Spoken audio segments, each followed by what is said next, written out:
Israel just got put on notice by its own allies, and it's getting real out there. The UK, France, and Canada say that they're done playing neutral.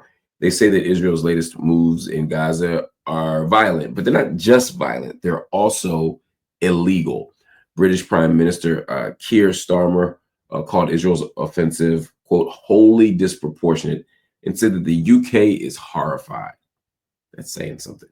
This comes as at least 87 more Palestinians were killed in just the last 24 hours under Netanyahu's so-called Operation Gideon's Cherries. They be having some names for these killer missions.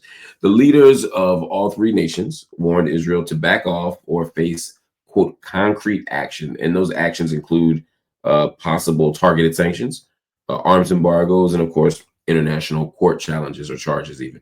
They're not just talking about Gaza either, though. They slammed illegal settlement expansion in the West Bank, and they called out Israeli ministers for using what they called abhorrent language regarding the expulsion of Palestinians. Now, the U.S. bankrolls Israel's war machine. We know that. And it's not tens, thousands, it's not hundreds of thousands, it's billions every single year. And now, even America's closest allies are saying this is what it is: state violence.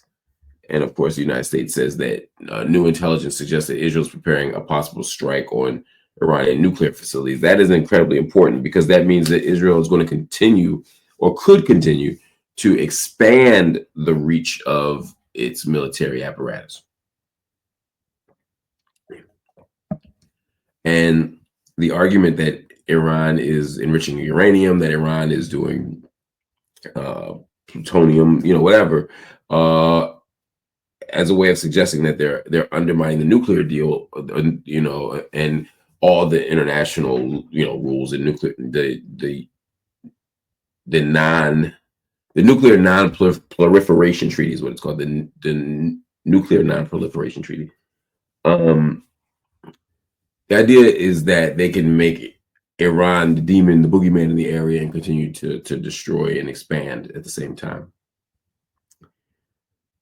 But it sounds like the international community is starting to react differently now. I don't have any romantic ideas. I don't have any naivete or idealism around how the West is operating with regard to Israel or Palestine or the rest of the geographic and political Middle East. I get that it ain't what we think it is. However,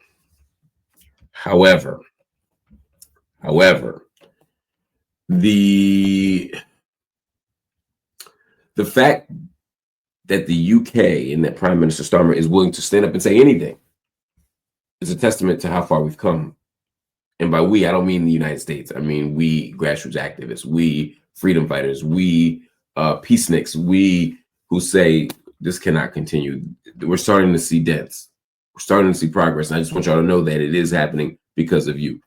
Palestinians are dying by the dozen every single day. They're being tortured and incarcerated. They're being dispossessed every single day. We have to do something about it. And the fact that the people who do the funding are saying, hey, this is horrific, tells you something. Because the UK, the British Empire in general, historically, it has been so responsible for violence, so responsible for dispossession, not just in the Middle East, but throughout the continent of Africa, etc. We know all of that.